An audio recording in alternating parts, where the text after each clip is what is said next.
What does Facebook even have to do with B2B marketing? Do all B2B companies need to be on Facebook? Who is your audience on Facebook for B2B? Should you create a Facebook group? How do Facebook organic posts, ads, and boosts even work? If a B2B company is starting out with paid, where do you start? How do you actually get it to work? What are the biggest mistakes that B2B companies make on Facebook?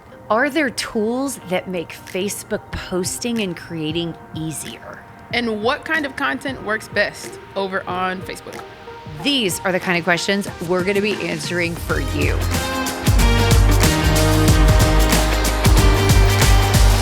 Hey everybody, and welcome to the Marketing Blender Show. I am Dacia, and the fabulous Sa Maria Boyd is co-host today. Welcome back. I'm glad to be back. By the way, we got some seriously great feedback from your last show. So if you guys haven't checked it out, she's the bomb. Big shoes to fill there. I'm kidding. No pressure. So the reason we brought Sa Maria back on as our social media expert is that we want to talk with her about, can you even do B2B marketing on Facebook? So Sa Maria, let's just start with the simple, is Facebook a reasonable place to do B2B marketing? I would say it depends on the industry. I think, really, Facebook is a good place for groups, and very good place to find, like, I want to say, like, this is like really outdated, but like how people say, oh, find your tribe, like that kind of thing. Yeah. So like there are a lot of different networking groups on Facebook, similar to what you would find on LinkedIn. So I think that really it just depends on how social the people in your industry are. Yeah.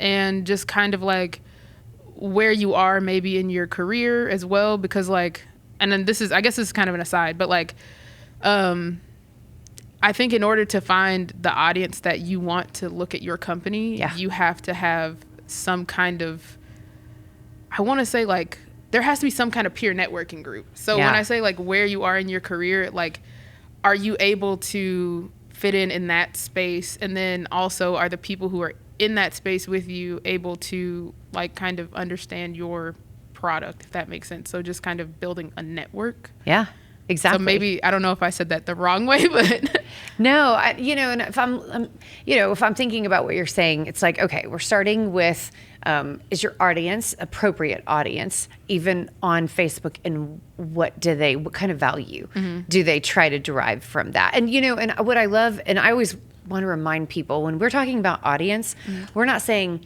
anybody in this industry that you serve. We are literally thinking, okay, maybe you have people that are project managers. Are those project managers on Facebook? Or if it's not project managers, maybe it's customer service and you sell to them. Are those type of people on Facebook? I mean, we're really thinking about very specific people and their behaviors and how they function on Facebook, right? Yes. Yeah. I love it. So give me an example of kind of groups, and it doesn't matter if it's B2B or B2C right now, but like explain groups for everybody a little bit, because I think we need to go from there in order to jump over to the B2B component. Okay. So Facebook groups, I mean, they've been here since, I guess, I don't want to say the dawn of time, but they're really like, an older concept. So essentially just like a group of people with like similar thoughts. And usually for businesses, they aren't always going to be like, I guess like McDonald's group. Right. Or like, it'll be like something around like, fast food industry tips or something like that, like, and that's how they kind of build a funnel in order to get people over to their accounts. Yeah. And so those groups are kind of just like building an audience of people who have, I guess, like more of a similar idea of, or philosophy, to you when it comes to what the industry you're in should look like, wanting to follow the trends, maybe wanting to find other people to network with to solve problems here and there. Yeah. So just kind of those little things. Yeah, exactly. Like there was a woman that I knew, and right when groups first launched eons ago, she started one that ended up being one of the largest groups on Facebook, and it was about, if you were adopted, finding your birth parents if, you didn't have access to those records. And I mean, it ended up being a massive group, but that's a perfect example of a commonality, like, where, and then, of course there are professional groups around social media experts, certain types. Yeah. You're like, But, I mean, like, or it might be event planners. That's one that I've seen on Facebook, Yes. That type of thing. So it's this shared environment where you're learning or keeping up with people like you. Yeah, because I mean, they function like any other group would. So like normal consumer groups, so like gamer groups, all these things, the business groups function the exact same way. Yeah. They're built off of community. So, I mean, they're not much, there is a difference, obviously, because there's, a component of some people are using it as a funnel in order to move people over into, their business Facebook page to sell somebody something or just to inform somebody of something. And then there are people who are literally just there to, again, like I said, network, build community, and kind of sharpen everybody around them. So yeah, exactly. Okay, so you just said something really interesting about moving them over to their business. So what's the appropriate way to do that? Like, what happens when you're like, hey, we're just sharing best practices, or we've got this common interest? How does it segue to talking about, hey, I have something valuable you might want to consider? I think, honestly, it's still kind of a tough one, in my opinion, because like sometimes I think people get a little bit weary of what you're saying. So like it might sound too salesy. They might be like, oh, this person is not here to help me. They're trying to help themselves. Yeah. So I think what I've noticed in a lot of Facebook groups where people are also selling essentially is that they kind of rope the people in and become their friend. And it's more on a personable basis though. It's not like they're like, hey, I have this thing, I need you to buy it. Like they're more like, okay, so this is your problem. How can I help you and how can we help each other in a way? And then eventually they'll move over into, wow, like this person actually kind of coached me through something. Yeah, then, they're an expert. Yeah. And so then they'll start trusting. And then eventually there comes the kind of, well, what is your business and what do you do? And then they tell them their expertise. And then that's how that moves around. So. Yeah. Well, and it's interesting because in a group, certain voices can build some significant authority. And especially if you're careful not to just be the only voice talking, when you show up and say something, people can be like, oh my gosh, so-and-so's here. And so if you transition that to, I'm doing a webinar, I'm going to do a private challenge, or I'm going to do something, but you're right, it's got to ride on the back of value you created authentically. So then, people are following you because you are great and they want to, and they're like, okay, I want to learn from you. I've identified you as like a virtual or social mentor. Right. Yeah. And I think that you really have to, and with Facebook groups, you really do have to be careful because some people will they're very sharky and they will be like, oh yeah, I'm in here to sell my product. I'm in here to sell myself. Moderators, so important. Yeah, I was going to say moderators are super important because you will, like you said, there are voices. And I guess, I don't know if this it all goes together, but I don't know if this is like an aside either because sometimes my brain is just like, but like you said, those voices will really take over and they will try to own the group. Yeah. And you do have to make sure that there are people in the group saying like, hey, okay, we appreciate that you're active, but this is not what this group is for. Yeah, exactly. This is advice. I don't know, help. It could be, that you're in a group full of marketers who just, sometimes have random questions. Or there could be people, I think one of the groups that I saw, there are people who didn't have the budget for a marketing company or just didn't have the ability to hire someone to do their marketing. So they were doing it for themselves. Yep. And they just come in with questions and everybody gives advice and answers, and then that's kind of that. Exactly, which is very cool. Yeah. So are groups the only thing that are really valuable for B2B companies on Facebook, or what else have you seen? Because we do have some of our clients on Facebook specifically. So what are you seeing for them? On Facebook, I don't necessarily think that groups are always the most valuable. I think that creating content that normal everyday people would want to see is probably the most beneficial. And also making Facebook a less scary place for your employees, because I know that everybody still has this big stigma around like, oh, if I post this on Facebook, my company's on here, they're going to see it. Yeah. But just kind of making your company just as much as a safe space for them, I guess, in their little own virtual world as it is when they're in the office. One thing that I've seen with Ameritech specifically, one of our clients, is just their employees are comfortable interacting with the Facebook posts. That's cool. Yeah.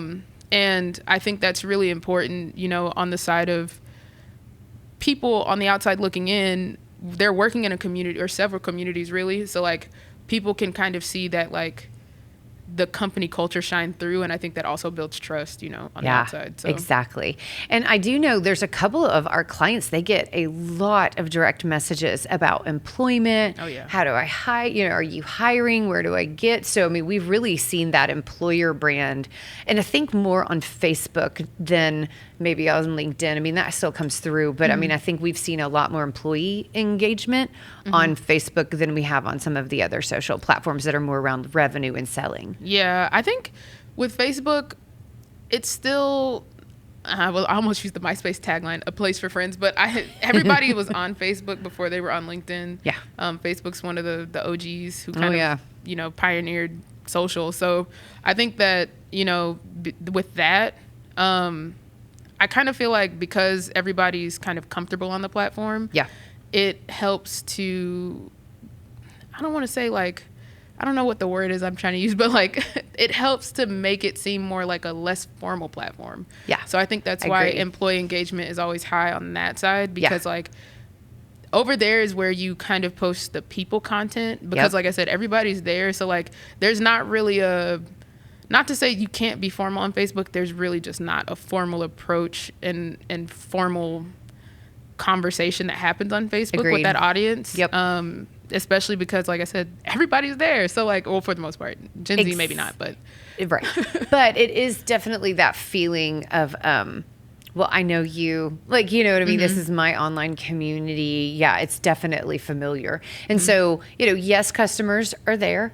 But more importantly, employees are there, future employees are there, and even just other stakeholders. I mean, anyone that has a viable interest in your business, where maybe it's because your business is in their zip code or in their backyard or in their environment or in their industry, you know, I mean, there's more of a personal component of like why you might follow or engage. And then, you know, one of the things I love is when our clients give you content about employee recognition, team photos, and, you know, things that are really happening on the people side, because then grandma even sees it. And, you know, I mean, people that are proud of that person get a little glimpse into their work life. And I mean, I just love seeing that engagement, you know, because it just ends up being really rich, and people, you know, an employer honoring their team members is cool. Yeah. And I think too, like, people get proud of themselves when they see themselves on social and honored by their companies or the companies they work for.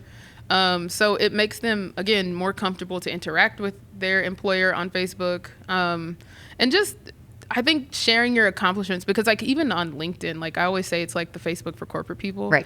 You know, sharing your accomplishments on social is always something that like feels good. So when somebody else shares it, and then you can, I guess you just take that and share it yourself. And then everybody's seeing like, oh, okay, they're doing pretty good, you know, and you get all these comments from people that you probably haven't seen in like 5-6 years. Yeah. That's always nice. So I think Facebook is just kind of like, I think it's a great place for employers to engage with their employees on a less formal basis. Yeah. So yeah. I love it. Well, and I would be remiss if we were talking about less formal if I did not bring up memes. Oh, yeah. Okay, so appropriate for B2B, not appropriate. When do you use them? Where do you see them on Facebook? You know, what's your point of view on this? I think that memes are appropriate across the board. Just because I do too, because they're fun. Yeah, I'm gonna say they're fun, they're relatable, and honestly, everybody's industry has their own kind of like problems. So like there's always a meme that can be created to fit your specific industry. Like for example, I was just scrolling on Reels to get some ideas for Root, which is one of our clients that they're kind of in the dentistry, the periodontal implants and things like that. And I thought the most interesting thing was how funny dentists actually are, and periodontists and the endodont. Like, it sounds so serious, like such a serious industry, but like all of the things that I was seeing was like, there was a dancing dentist, there was a meme where it was like what your pockets will look like, you know, after you get your certifications, and it was like oral surgeon running with like tons of money, and like, because it was like Mr. Beast. It was funny. I was like, wow, this is actually kind of crazy, because like I know that people, like some industries you'll look and you'll be like, oh, I just know they're the most serious people ever. They're very unserious. Yep, I very love unserious that. people. So I think memes have their place in every industry. Yeah. But that's just, maybe that's just me. I know, and I agree, because, there's been a couple of times where I've seen you do content where, you played up a problem or common frustration. Mm-hmm. And that company is having the opportunity to be like, we get it. We're in this together. You know what I mean? Mm-hmm. Where it kind of really shows like, your passion or your personality, and just, those are real human beings behind that corporate brand. Yeah. And on top of that, like it really touches on the pain points of some of their potential clients or customers. So I think that also helps to bring people in, like the humor is aspect, and just kind of, again, make them seem more personable. Exactly. I guess. Yeah. Exactly. Okay. So Facebook ads versus organic, when to pick those, and any best practices for how they work together. I think if you have something going that you want to promote for the long run, it's always best to go straight with ads. And even though that's not necessarily my super specialty, I do recognize that like a lot of people want to use boosts. And I think I'm not anti-boost. I'm not like, I actually like boosts for when they're necessary and when they should be used, like if it's something quick. But if you're doing something like trying to, I don't know, up membership in an organization, or like up your clientele, things like that, like those ads should not be boosts. That's my opinion. No, though. I agree. I just want to say, because I think that boosts are very fleeting, and they're also not as specific. And with the ads, you can get very specific, and you can really like dial that in to really get to the exact people that you want to. And you can do the same thing with boost, but I just think it's kind of a waste because they're not very long. And I think that I've always said that I think boosts are for the non-specialists, like when it comes to like paid social. I agree. I think it's a way for Facebook to generate additional revenue from people that don't know. Mm-hmm. And that's the danger, is what's the point? Because a boost gets you more impressions. Mm-hmm. Are they the right ones? Are they not? Like, yes, you can target, but like you said, short term. And so what if you get some more likes on this? I mean, you need to be really thoughtful about what are we boosting and why, and are we actually going to get anything for that money? Yeah. And again, I'm not anti-boost. I like boost because I use boosts on some of our clients' posts when I just kind of wanted to, do a little bit more of a long run rather than, shorter. But I just really, really, really want people to understand that, like, if you really want to have a certain outcome, it is important to pick the correct, I guess, paid style. So whether you do an ad or whether you do a boost, because like even on LinkedIn, like I know that we're talking about Facebook today, but like even on LinkedIn, they have boosts and they have ads. And the one thing that I've noticed is like they do push boosting a lot. Yeah. But the boosts don't always perform as well as an ad would. So exactly. Not saying that boosts are bad. Drewski meme. No, I'm kidding. Anyways, I'm not saying that memes are bad. I mean, not memes. Boosts are bad. But I definitely think you have to be sure that you're picking the right one when you're going with paid social. What if you're a small business, a startup, or even a nonprofit? We serve you with the same strategies, processes, and frameworks that help you grow no matter your business size or your business stage. In fact, the smaller your business and the smaller your budget, the more important it is to get real advice from a chief marketing officer so you can stop wasting money, start getting more of your ideal customers, and keep more of the customers that you have. If you want to learn more about how to do that affordably, talk with me about our Marketing Blender Lab program.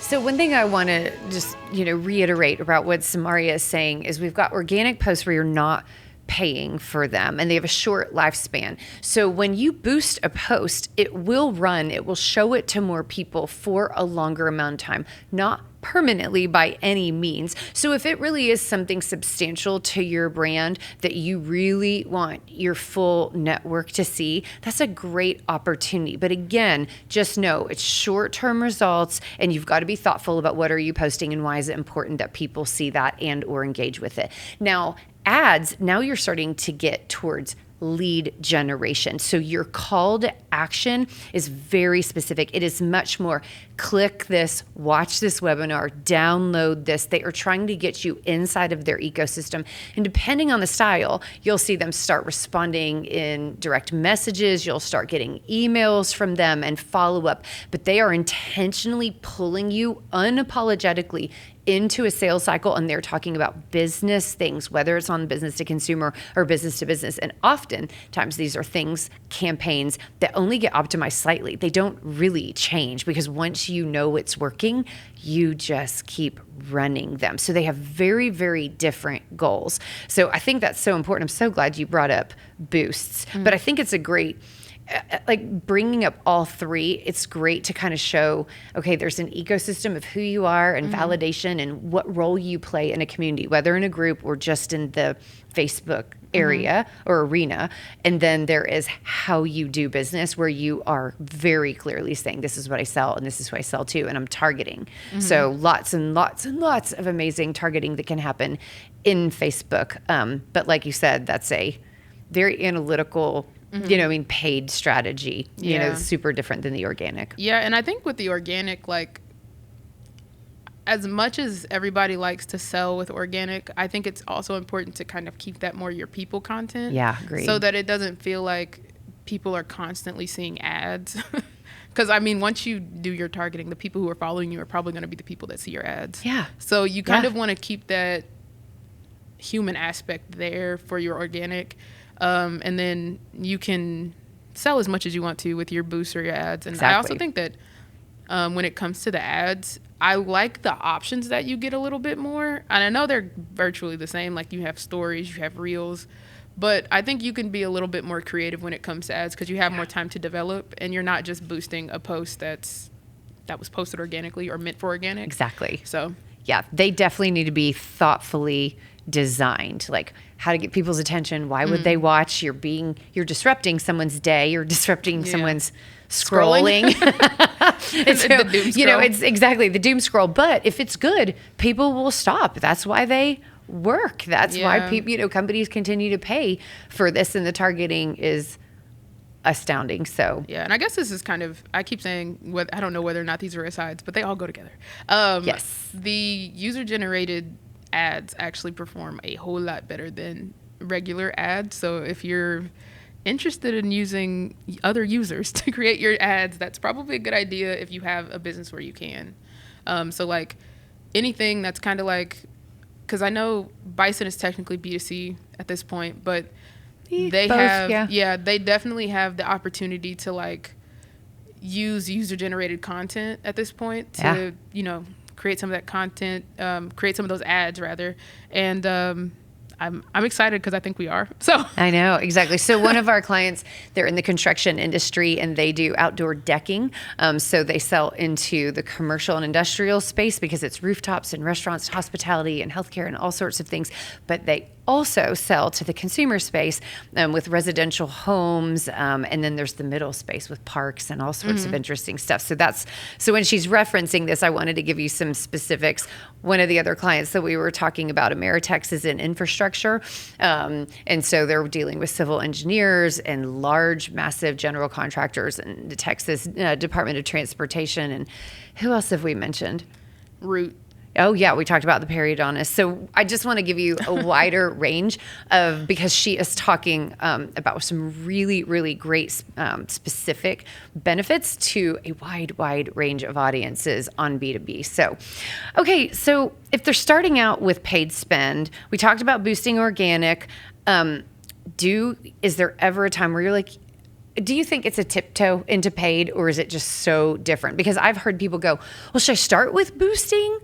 I think boosting is, I guess you could say it's a tiptoe into paid because like, I feel like once people get a taste of how much interaction they get once they boost, then they really want to start setting up actual ads for certain things. And it's just like, I'm glad that you are realizing that the boost is great for what it's for, but in the long run, you could probably get so much more running a more long-term campaign through an ad. And I know that, obviously there's money that's involved with that, but I think it's more bang for your buck when you do a longer ad. Well, it's a great point. I mean, there's just a huge difference between follower campaigns where more people are following, or engagement campaigns where they're liking and commenting, versus lead generating campaigns where the whole goal is to get their contact information into your database so that you can keep following up with them. I mean, those are dramatically different when it comes to what's the outcome and what are you tracking successfully. Because that's the thing too. I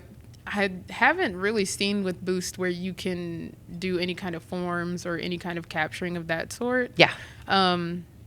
And I've done a couple of Boosts now, and it's typically more for awareness, and just telling people, hey, there's a thing. Yeah, exactly. So, exactly. I think there's the other option for engagement, but I think that you kind of,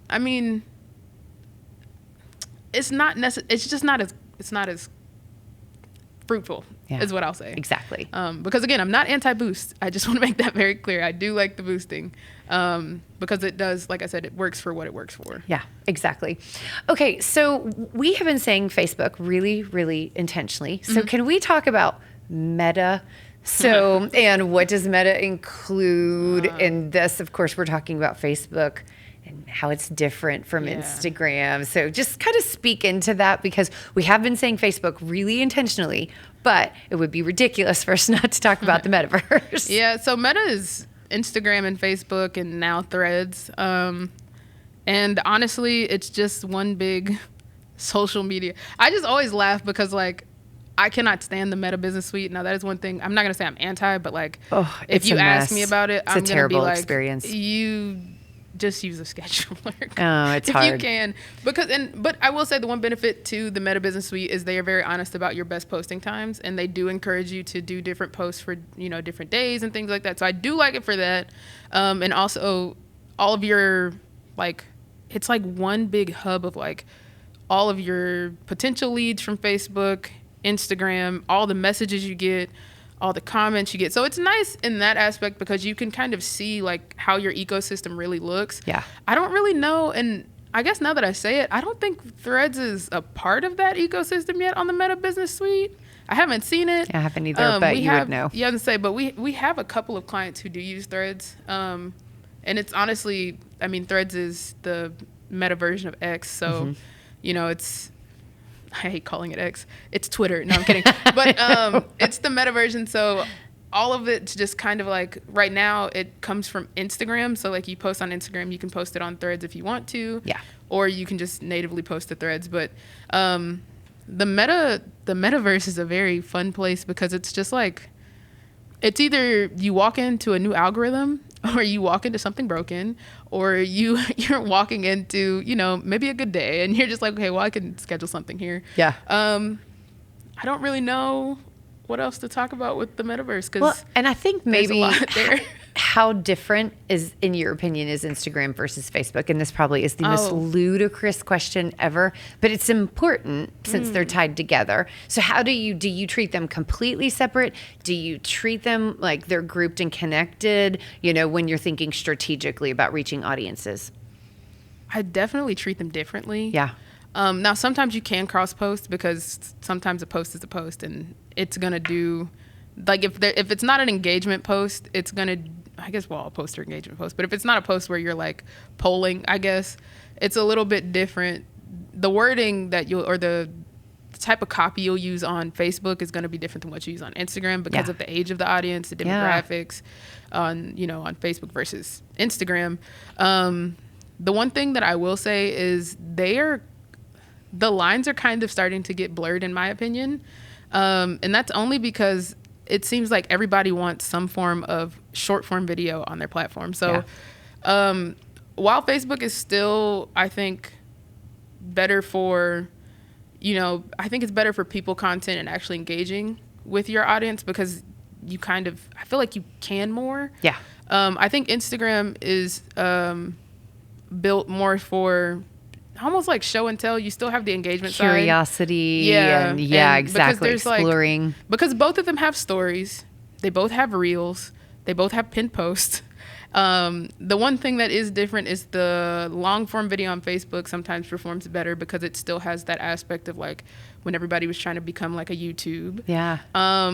And then a lot of people are still over on Facebook, because they had Facebook for so long. So I think the audience size may be a little bit bigger, and the demographic is different in the sense that there are probably the demographic on Instagram is probably 18 to 40 something versus it gets a little bit older over on Facebook. Yep. I think the other difference is going to be how they treat their reels. I don't know why I feel like it's different, and I could be very wrong, but I feel like Instagram Reels is better than Facebook Reels. Yeah. And that's mostly because Reels on Facebook for me are just so random. The algorithm is not, at least for me, the algorithm is not as sophisticated as a TikTok or a Instagram Reels, and maybe that's just because they're putting it over there just for fun, and also because you can cross post and things like that, trying to build more value for the users and the companies who are using it. But yeah, I mean, I think the biggest difference is going to be especially the humor, because Facebook, I'm sorry, I just started laughing because my friends and I were just having this conversation, and Facebook is the place that you go to for the most ludicrous things that you want to see. And then Instagram is a little bit, you can still find the same thing over there, but it's not as much. It's definitely different. Because I feel like a lot of companies are a little bit more polished on Instagram than they are on Facebook. So I guess in the B2B sense, because I almost started talking about just the personal sense. But yeah, so just in the B2B sense, I think people are more polished over on Instagram than they are on Facebook. I can definitely see that. Absolutely. Okay, so what are some mistakes that B2B companies make on Facebook? Overselling. Yeah. That's the number one thing. I think overselling is the biggest mistake. And also just not, you have to utilize every feature you can on these platforms in order for them to actually prioritize your content. And I know that was a thing that at the beginning of the year, I can't remember which webinar it was, but somebody talked about it, and it was just specifically on Instagram, if you're using every single available tool, they're going to kind of reward you for it. So when they put out stories, when people started using stories, they started prioritizing their accounts. When they put out reels and everybody was shifting towards reels, those people got a little bit more, push and engagement. So it's kind of the same thing over on Facebook. The more you use all of the features that that they offer, the more they're going to kind of push your content. So the overselling aspect of that is every post that you post, you don't have to put your website link. Yeah. Those posts should be planned strategically. And also just, again, people content, please. Yeah, exactly. Clients, if you're watching this, people content, please. Take more pictures of you and your people and dogs, what you think. Cats, I know. Anything. Real content. But yeah, just because I think most of our clients have Facebook. And even though we use it, I think we use it correctly. There's just some more things. Obviously, there's always room to improve. Yeah. But just kind of as the platforms start to change and as they start to adapt, because I don't know what Facebook is going to be in a couple of years or even in a month. Exactly. Because everybody's moving towards short form video and also trying to become their own search engine, following, kind of trying to follow that TikTok model. Yep. So there's no telling what it's going to be, but for now... let's focus on the people. Let's focus on trying to use as many features as possible and, just building your little community and your ecosystem of greatness. I love it. Okay, final question. Are there any tools that make posting or engaging on Facebook easier, better, faster, anything like that? That's a great question. I don't think I've ever really thought about it. I know that the Meta Business Suite, as far as having it on your phone and getting those notifications. Now, if you have several accounts or you manage more than one client, it can be annoying because you will get several notifications throughout the day of hey, somebody commented on this. But if you're maybe a CEO or somebody who just kind of wants to watch it and look and maybe engage from time to time, which would be amazing. Yeah, please do. If you want to engage from time to time, I think having the Meta Business Suite app on your phone actually is beneficial because you can, like I said, you can see those things immediately. You can respond in that app. And you can, pretty much manage. Only thing you can't do is that that I wish you could do sometimes is like maybe delete like a spammy comment, like the people who are like unauthorized materials been posted, and those are so annoying. I wish Meta would crack down on that. So, but yeah, no, you can respond right then and there. So I think that's probably the best tool. If you have a social media scheduler, most of them have the engagement part built in for Facebook and Instagram, where you can go and comment. You can see all those things, like delete comments, and even messages and things like that. So I guess check with your social media person, whatever they're using probably has that feature, so you can just get a seat and download it on your phone. I love it.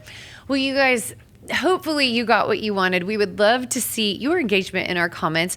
Ask us what you need to hear. If you've got some specifics, or if you've got an account you want us to take a peek at, would love to hear that. So please give us that click on the like button and definitely subscribe. And if you heard nothing else, social media is a really amazing place to share your culture, to share your organizational heart, and really to drop some of those barriers that make you further away from your customers and from your prospective employees than you need to be. It's an amazing tool that is a valuable, rich part of our community. And you need to be asking, how can we best use this, versus just saying, oh, that's not for me. Like, well, that doesn't have anything to do with our industry. Don't be so sure. So thanks again, you guys, and we will see you next week. Onward and upward.